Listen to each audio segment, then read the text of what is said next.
Meus irmãos, graça e paz a todos, estamos aqui para mais um vídeo dessa maravilhosa série Entendendo Paulo. E dessa feita, nós iremos falar sobre a Trindade nos escritos de Paulo, nas suas cartas. Aí vem a pergunta que não quer calar. Paulo cria na Trindade?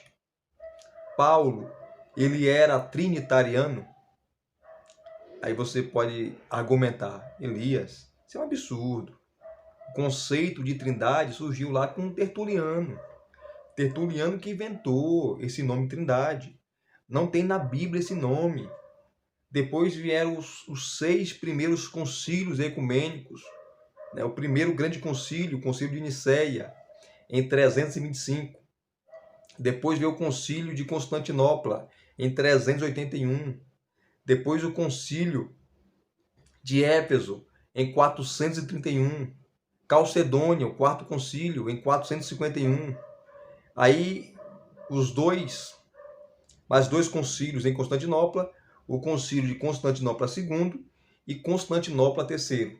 E esses 6 primeiros concílios, principalmente os 4 primeiros, trataram exclusivamente, exaustivamente, sobre a cristologia e a trindade.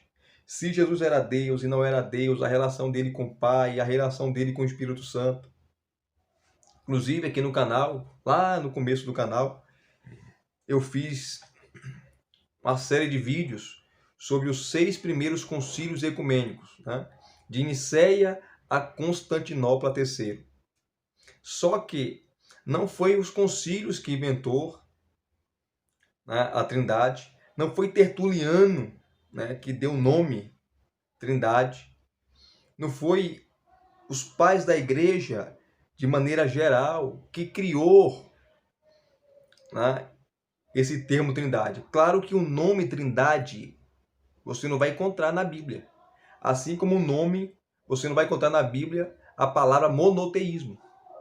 Você não vai ler um texto bíblico e vai estar lá a palavra monoteísmo. Monoteísmo, monoteísta. Mas o conceito está. O conceito é bíblico. A adoração exclusiva de um único Deus. Assim como a Trindade. Não tem um nome Trindade na Bíblia. Esse nome Trindade não existe na Bíblia. Mas o conceito está. O conceito é bíblico. Deus Pai, Filho e Espírito Santo. Inclusive, isso os teólogos chamam de antinomismo. O que é isso, o antinomismo? É quando duas verdades parecem contradizer uma com a outra. Parece se chocar. Assim como as duas naturezas de Cristo, a humana e a divina, que ele era plenamente homem e plenamente Deus, né? E assim também como a soberania de Deus e a responsabilidade humana. Você vê nas Escrituras que Deus é soberano, que Deus controla todas as coisas, mas ao mesmo tempo fala que o homem é responsável pelos seus atos, que Deus chama o homem ao arrependimento, que Deus pune o homem pelos seus pecados. Então isso é antinomismo. São verdades que parecem se contradizer, tá? Só parecem, mas não se contradiz. Claro que nós não temos respostas para tudo, principalmente acerca da Trindade. É difícil você entender a Trindade com a razão, né? Parece loucura, né? Parece loucura, mas está na Bíblia. Eu sou trinitariano, né? Isso não é um dogma dos concílios ecumênicos, não é um dogma da Igreja Católica Apostólica Romana, é um dogma bíblico. E Paulo, ele não usa, Paulo não conhecia esse termo, né? Trindade.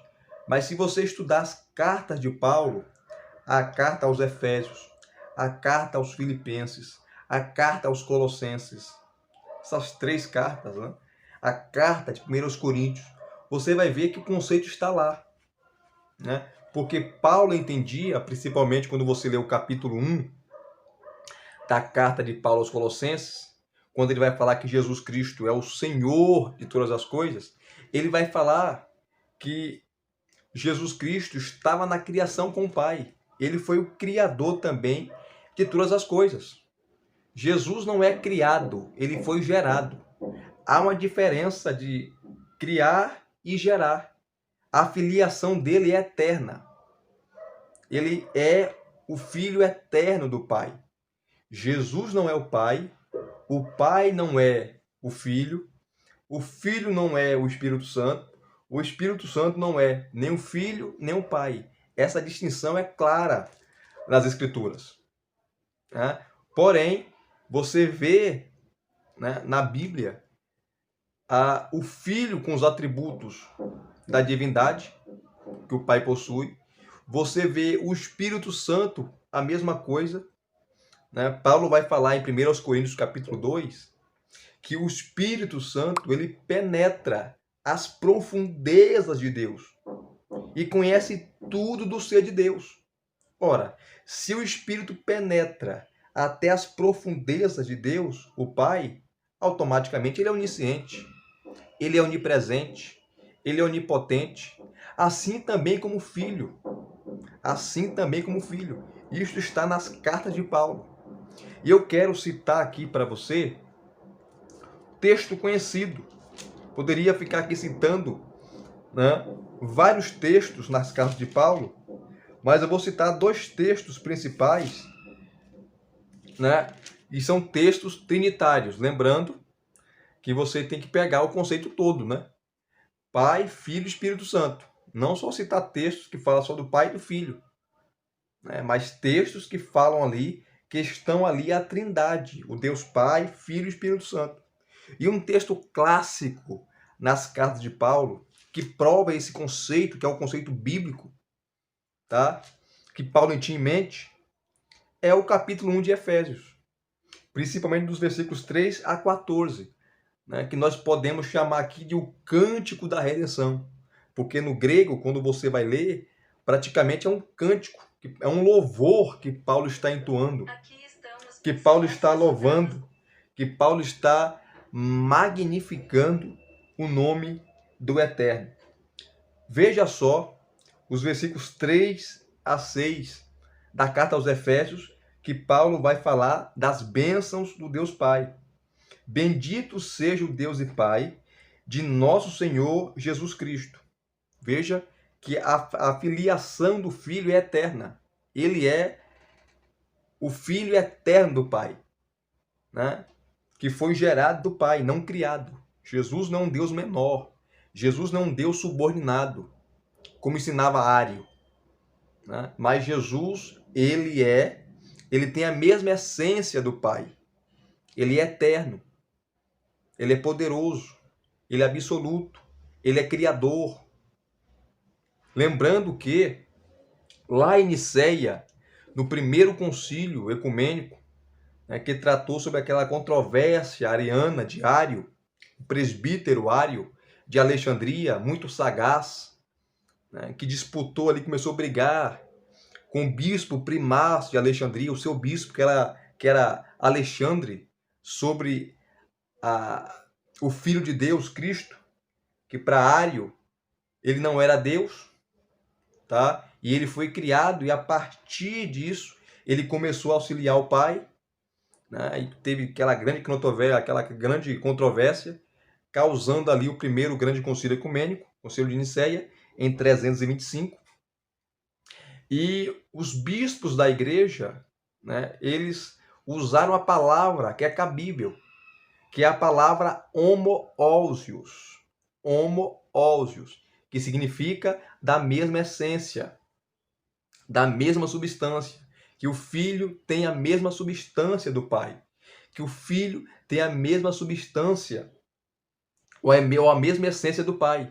Assim também, quando você pega o segundo concílio ecumênico, o concílio de Constantinopla, que julgou a heresia de Apolinário, o bispo Apolinário, que começou a ensinar que em Cristo não tinha uma mente humana, né, negando praticamente a sua humanidade, Ele só era divino, não era humano. E os bispos rechaçaram essa ideia de Apolinário, tá? Condenando, e trataram também sobre a divindade do Espírito Santo, aplicando também ao Espírito Santo os mesmos atributos do Pai e do Filho. Então, o Espírito Santo também é homoousios, tem a mesma essência, a mesma substância do Pai e do Filho. Então, quando Paulo aqui começa falando, bendito seja o Deus e Pai de nosso Senhor Jesus Cristo, Paulo está falando da filiação eterna, da unidade entre o Pai e o Filho e dessa filiação. Né? Aí Paulo continua o versículo 3, que nos abençoou com todas as bênçãos espirituais nas regiões celestiais em Cristo. Antes da fundação do mundo, Deus nos escolheu, aqui fala da eleição, as bênçãos do Pai, né? As bênçãos do Pai. A eleição e a predestinação. Versículos 3 a 6. Texto muito conhecido. Né? O versículo 5 fala que, o primeiro versículo 4 fala que ele nos escolheu antes da fundação do mundo, tá? Fala da eleição. No versículo 5 ele fala da predestinação, que é o destino que Deus deu à igreja, aos eleitos. Porque predestinar significa pré-ordenar, pré-determinar, antever de antemão, bater o martelo, decidir, decretar e assim sucessivamente. Então o Pai nos escolheu em Cristo, nos predestinou em Cristo, né? Nos adotou em Cristo para sermos santos e irrepreensíveis. Né? Os versículos 7 a 12, Paulo vai falar das bênçãos do Filho, né? De Cristo Jesus, que veio cumprir esse plano que o Pai elaborou, que o Pai arquitetou, que o Pai rabiscou, que o Pai desenhou, né? Que o Pai arquitetou o plano para salvar a humanidade. Então o Pai planeja, arquiteta, o Filho vem e executa esse plano, versículos 7 a 12. E nos versículos 13 e 14 de Efésios capítulo 1, o Espírito Santo aplica esse plano, que é a obra da salvação. Né? Que é a obra da salvação. Que o Espírito é o selo, né? Que denota posse. Ele nos selou com o Espírito Santo da promessa, mostrando agora que nós somos propriedade exclusiva de Deus por meio do Espírito. Tá? E não só o selo do Espírito, mas também ele é o penhor, ele é a garantia. O que é penhor? Penhor, pense num apartamento que você quer comprar. E para você segurar o apartamento, você dá uma entrada. Você dá uma entrada naquele apartamento, você penhora, né? E você segura aquele apartamento, né? Porque você deu a entrada e ele já é seu. Você dá a primeira parcela, você dá uma entrada. Isso que é penhor. Então o Espírito Santo é a primeira parcela. É a garantia da nossa salvação, da nossa herança. Né? Então veja que é um texto totalmente trinitário. Versículos 3 a 6, o Pai planeja o plano da salvação, arquiteta. Os versículos 7 a 12, o Filho executa. E os versículos 13 e 14, o Espírito Santo aplica a obra da salvação. Que maravilha, né? E quando você vai para Efésios também, capítulo 4, né, onde Paulo vai falar sobre a unidade, né, os versículos de 1 a 3, Paulo vai falar sobre a graça da unidade, que é você suportar o seu irmão, suportando uns aos outros, conforme ele fala no versículo 2 do capítulo 4. E os versículos 4 a 6 é mais um texto fortíssimo, trinitário, que está esse contexto, né? A fórmula trinitária está nos versículos 4 a 6. Olha só, há somente um só corpo e um só espírito. Paulo está falando sobre a unidade. Como também é uma só esperança para a qual vocês foram chamados. Versículo 5. Há um só Senhor, uma só fé e um só batismo. Versículo 6. Um só Deus e Pai de todos, o qual é sobre todos, há de por meio de todos, e está em todos. Veja, no versículo 4, Paulo fala do Espírito, que há somente um corpo e somente o Espírito, falando da pessoa do Espírito Santo, né? Que é o Espírito Santo que batiza, conforme 1 Coríntios capítulo 12, versículo 13, que batiza o crente, aquele que se converte, no corpo de Cristo, no corpo místico de Cristo. O Espírito Santo insere a pessoa no corpo de Cristo. Né? É esse batismo que Paulo está falando aqui. Não o batismo em águas, né? É o batismo que... Porque a palavra batismo significa imergir, imersão. Então é o Espírito Santo que batiza o crente no corpo de Cristo, que é a sua igreja, no sentido universal, cujo cabeça é Cristo. Então, há um só Espírito, versículo 4. O versículo 5, Paulo vai falar de Cristo, do Kyrios, porque a palavra que Senhor aqui, no versículo 5, no grego, é Kyrios. E a palavra Kyrios é Senhor. Então, há um só Kyrios, há um só Senhor, falando da pessoa do Filho. E no versículo 6, Paulo fala do Pai. Um só Deus e Pai de todos, o qual é sobre todos e age por meio de todos e está em todos. Então veja aqui que é um texto claramente trinitariano. O Filho não é o Espírito Santo, o Espírito Santo não é o Filho, nem o Pai não é nem o Filho e também não é o Espírito. Cada um tem uma função, a função do Filho, a função do Espírito e a função do Pai. Então é um texto claramente trinitário. Paulo não conhecia esse nome Trindade, mas o conceito ele defendia. Ele defendia. Né? Então é um texto claríssimo, claríssimo. Eu estou falando não de dogma, não de conceitos teológicos, eu estou falando de Bíblia. As cartas de Paulo mostram que ele cria nesse conceito, né? Que nós chamamos hoje de Trindade. Paulo não conhecia esse conceito, ou o nome Trindade, mas o conceito ele entendia e está aqui claro nas suas cartas, né? Conforme eu já demonstrei aqui. Se você for,